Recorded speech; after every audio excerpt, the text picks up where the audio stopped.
There are various types of glands. The easiest one to remember is the exocrine and endocrine. Yes, definitely we have heterocrine also, because there are some glands like pancreas which is both exo as well as endocrine. So if a gland carries no duct, it is called as the endocrine gland, and if a gland carries duct, it is called as the exocrine gland. They releases hormones into the blood. They releases the enzymes by the pipes at a particular site where the enzymes have to function, and pancreas performs both activities. Then glands can be single-celled or multi-celled. Then if the gland releases mucus type of secretion, it carries mucocytes. If it releases serous type of secretion, it carries serocytes. Cytes mean cells. And if both functions are performed, then it is a mixed type of exocrine gland. Then according to the nature of secretion, glands can be holocrine, merocrine and apocrine.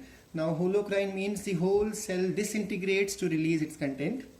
Merocrine means secretion, cell remains as such intact. It slowly diffuses its content outside. And in the apocrine, the topmost area or volume of the cell is released, so the tip will break off to release the content out. So here the cell undergoes minimum damage, here it is no damage, here the whole cell undergoes disintegration. And all these processes are various types of method of secretion, how secretion is made or released outside. Then according to the branching of the gland or the branching of the duct or the shape of the glandular portion, the various types are simple type and compound type.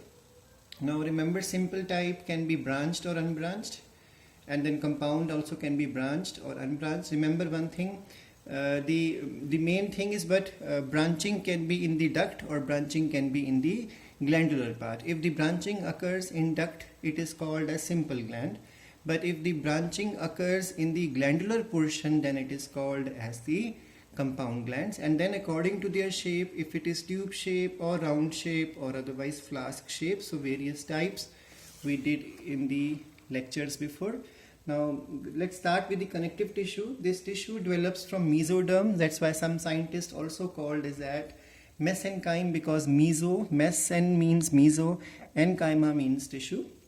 It's the most abundant tissue in an animal body, and it consists of living cells. But the matrix, now the cells are arranged here in a loose manner.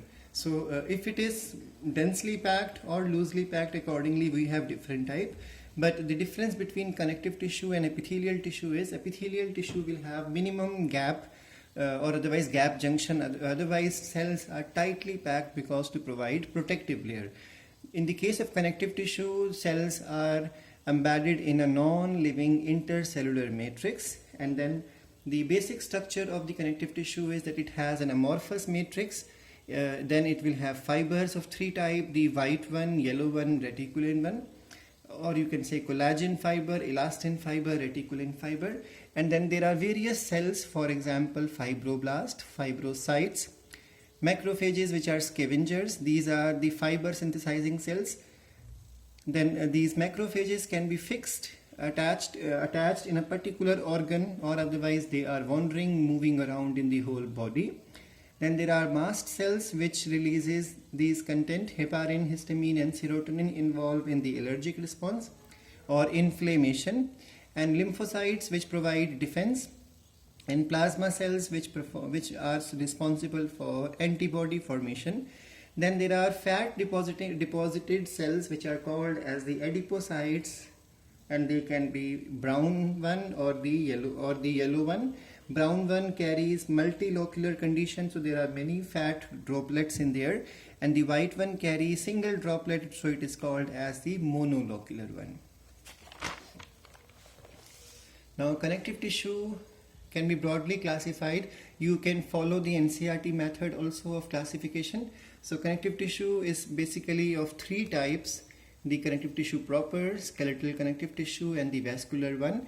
NCERT has done, these are considered as specialized according to NCERT. So the loose one involves areolar tissue, the most primitive and the most abundant and the simplest type of connective tissue. Then if it carries fat in it, it is called as the adipose tissue. Then if there are fibers, so according to fiber, white fibrous or yellow fibrous. Then there are specialized one which carry reticulin or which carries mucoid, or otherwise which carries pigment in it.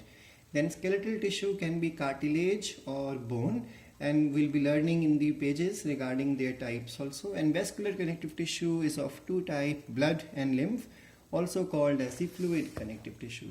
Now the loose connective tissue cells are loosely arranged in a semi-fluid matrix. The simplest type is areolar one, which is found maximum everywhere in our body, even underneath the skin. But if it starts depositing a lot of fat in it, it turns into adipose tissue.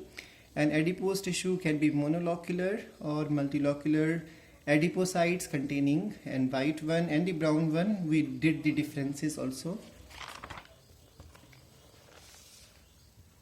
Then dense fibrous connective tissue has compactly packed fibers and fibroblast in the matrix, and if it is rich in white fiber, it is called collagen fiber, it is called as the white fibrous one, and if it is rich in the yellow or elastin one, it is called as the elastin one. Now if you remember, I have already told before that NCERT also consider that there are types in it.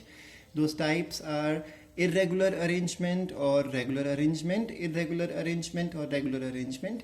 And we learned that if it is irregular arrangement, it is called as sheath, and if it is regular arrangement, it is called as tendon, and in same manner it is called here as ligament. So tendon and ligaments function also, we learned that tendon joins muscles to the bone and ligament joins bone to the bone. And then there are specialized connective tissue which are either rich in reticular fiber or which is the embryonic one. It has, for example, the Wharton's jelly. We have learned this before. In the eyes also I told. And then if it carries pigment, it is called as a pigmented epithelium. Even the skin comes in the same. Our skin carries pigment, so it's a pigmented connective tissue in there. Now the next one is the skeletal connective tissue, which is the supporting tissue and which forms the endoskeleton. It is of two types, cartilage and bones.